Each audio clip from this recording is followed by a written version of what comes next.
কয়েকদিন ধরে কথা হচ্ছে রূপপুর পারমাণবিক বিদ্যুৎ প্রকল্প চালু হয়েছে।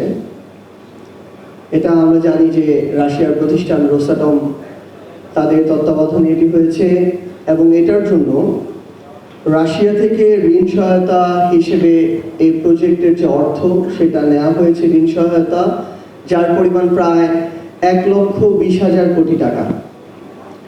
এবং ইউএস ভিত্তিক ওয়েবসাইট গ্লোবাল ডিফেন্স কর্প তারা তাদের পরিসংখ্যানে বলছে যে এই যে 1,20,000 কোটি টাকার প্রজেক্ট, এই প্রজেক্টটা করতে টিউলিপ সিদ্দিকীকে সামনে রেখে, একজন নেগোশিয়েটর হিসেবে রেখে, টিউলিপ সিদ্দিকী, শেখ রেহানা, সজীব ওয়াজেদ জয় এবং শেখ হাসিনা এই সিন্ডিকেট শুধু একটা প্রজেক্ট থেকে 50,000 কোটি টাকা কমিশন নিয়েছে, যেগুলো মালয়েশিয়ার বিভিন্ন ব্যাংকের মাধ্যমে বিদেশে বিভিন্নভাবে পাচার করে নেওয়া হয়েছে। এইভাবে বাংলাদেশে বিগত 16 বছরে আমরা দেখেছি মেগা প্রজেক্টের নামে মেগা ডাকাতি হয়েছে। শেখ হাসিনা বাংলাদেশের ক্ষমতায় টিকে থাকবে, এই টিকে থাকার ফিটা আদানির মাধ্যমে মোদিকে পাঠানো হতো, যেটার আরেকটা নাম ছিল ক্যাপাসিটি চার্জ।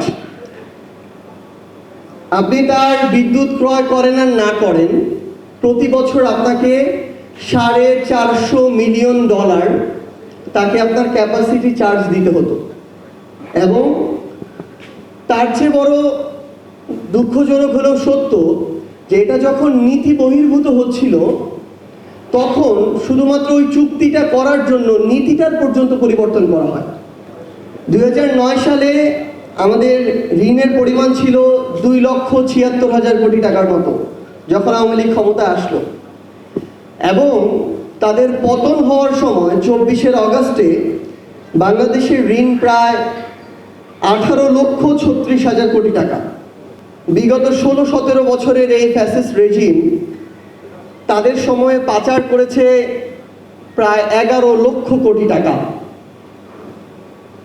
যেটা দিয়ে 35-40টা পদ্মা সেতু নিমিষেই বানানো যেত।